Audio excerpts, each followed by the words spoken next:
Welcome to Not Milk Never Milk. Subscribe if you're lactose intolerant. You will begin by confirming the Jio Net connection and the TV's capability. Plug the modem into power and ensure Internet LED is stable. This proves link layer readiness. If you plan Ethernet, connect a CAT5E/6 cable from router LAN to an available TV Ethernet port. If using HDMI streaming box, power and connect it to TV HDMI now. Once done, switch TV input to the matching source and make sure you can access the box or network settings on screen before proceeding. You'll now configure the TV to use Jio Net.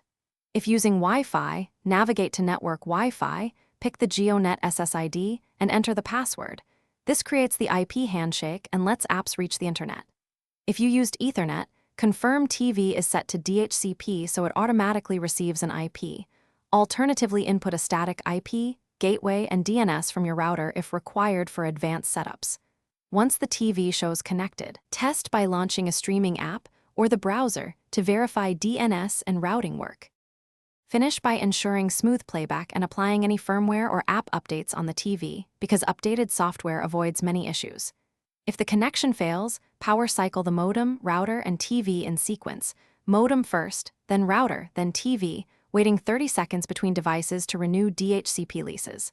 Also confirm the router's WAN LED is active.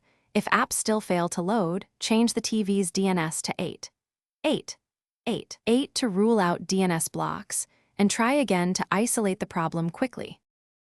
Thanks for watching. If this was helpful, leave a like and consider subscribing. See you next time.